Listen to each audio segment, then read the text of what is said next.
నిజంగా ఉరిదీసేటప్పుడు కూడా నీ చివరి కోరిక ఏందని అడుగుతారు. మేము ముందే పోయి చెప్పడమే కాదు, మీడియాకు కూడా వెళ్ళి మా మాజీ శాసనసభ వ్యవహారాల మంత్రి ప్రశాంత్ రెడ్డి గారు చెప్పారు, మేము స్పీకర్ను ఎల్ఏ మినిస్టర్ను కలిసాము, మేము క్షమాపణ చెప్తాం, వెనక్కి తీసుకుంటాం, ఎందుకంటే ప్రజా సమస్యల కోసం తప్పు చేయకపోయినా చెప్తామని కూడా స్పష్టంగా చెప్పాం. మీడియాకు చెప్పాం, ఎల్ఏ మినిస్టర్కి చెప్పాం, స్పీకర్ గారికి చెప్పాం. అంటే దీన్ని బట్టి ఏమర్థమవుతుంది? పథకం ప్రకారంగా ముందే మీరందరూ కూడా అనుకొని బీఆర్ఎస్ పార్టీకి అవకాశం ఇవ్వకుండా, జగదీష్ రెడ్డి గారికి అవకాశం ఇవ్వకుండా, ఒక కుట్రతో బీఆర్ఎస్ గొంతు నొక్కాలని, బీఆర్ఎస్ ప్రశ్నిస్తే, బీఆర్ఎస్ సభలో ఉంటే వాళ్ళ తప్పిదాలన్నీ బయటకు వస్తాయని ఉద్దేశపూర్వకంగా ఇవాళ జగదీష్ రెడ్డి గారిని సస్పెండ్ చేశారు. ఇవాళ ఆ సభలో వారు ఒక విషయాన్ని ప్రస్తావించారు. కౌలన్ షెట్గర్ పుస్తకంని తీసి సభలో మాట్లాడారు. వాళ్ళు చేసిన ఆరోపణ ఏంది? ఏకవచనం వాడారు అన్నారు. నిజానికి మా జగదీష్ అన్న ఏకవచనం వాడలే, మీ అన్నాడు తప్ప నువ్వు అనలే, నీ అనలే, మీ అన్నారు. మీరు మీకే కాదు, ఈ సభ అందరికీ ఆయన పెద్ద మనిషి, స్పీకరు, సభ అందరికీ పెద్దవాడు, అందరి గురించి మాట్లాడాలని చెప్పే ప్రయత్నం చేశారు తప్ప ఏకవచనం వాడనే లేదు.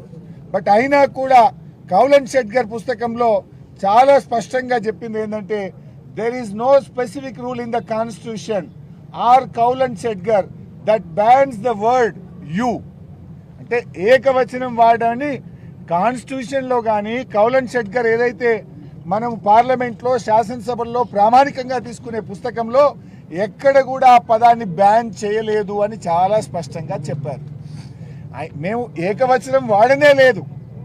ఒకవేళ మీరు ఆరోపిస్తున్నట్టు వాడినా దాని ప్రకారంగా కూడా అది కరెక్ట్ కాదు అని చెప్పి చాలా స్పష్టంగా ఇందులో చెప్పబడ్డది. అంటే ఇవాళ మీరు ప్రతిపక్షం యొక్క హక్కులు కాలరాసే విధంగా మీరు ప్రయత్నం చేస్తున్నారు. అంటే ప్రశ్నించడమే తప్పు. బయట ప్రశ్నిస్తే కేసులు, అరెస్టులు, శాసనసభలో ప్రశ్నిస్తే గొంతు నొక్కుడు, సస్పెన్షన్లు. ఇదేనా మీ ప్రజాపాలన? రాహుల్ గాంధీ గారు మీరు చెప్పే రాజ్యాంగ పరిరక్షణ ఇదేనా? నేను రాహుల్ గాంధీ గారిని అడుగుతా ఉన్నా. ఈ రాష్ట్రానికి ఇన్ఛార్జిగా వచ్చిన మీనాక్షి నటరాజన్ గారు ఏమన్నారు? ప్రశ్నించడం, ధర్నాలు చేయడం, నిరసించడం ఇది ప్రజాస్వామ్య హక్కు అన్నారు. ఇవాళ మేము అడిగింది, మా జగదీశన్ ఏమడిగిండు? పంటలు ఎండుతున్నాయని, గవర్నర్ చేత తప్పులు చెప్పించారని, ప్రజలు కష్టాలు పడుతున్నారని, ఇదే కదా మేము చెప్పింది. అంటే ఇలా ఒక అప్రకటిత ఎమర్జెన్సీని తలపించేలాగా ఇవాళ ఈ రాష్ట్రంలో కాంగ్రెస్ పాలన ఉంది. ప్రశ్నించే వారిని పగబట్టే విధంగా ఈరోజు కాంగ్రెస్ పాలన ఉంది.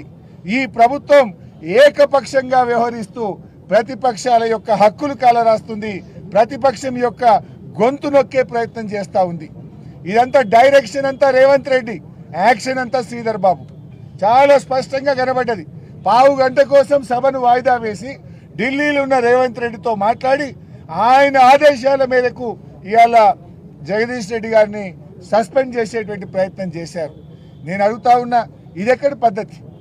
ఇవాళ మీరు అంబేద్కర్ దగ్గర పోయి నిరసన చెప్పుదామంటే దానికి కూడా తాళం వేసి పెట్టిండ్రు. ఇక మీకేదో దళితుల మీద గౌరవం ఉందని నటిస్తున్నారు. ప్రపంచంలో ఎక్కడ లేని విధంగా కేసీఆర్ గారు ఇంత పెద్ద విగ్రహం కట్టిస్తే ఆ అంబేద్కర్ కు నివాళులు అర్పించడానికి, ఆ అంబేద్కర్ కు దగ్గరికి వచ్చి చూడడానికి వచ్చే వాళ్ళకు చూడకుండా అంబేద్కర్ ను ఇవాళ బందీ చేసే ప్రయత్నం చేసిండ్రు.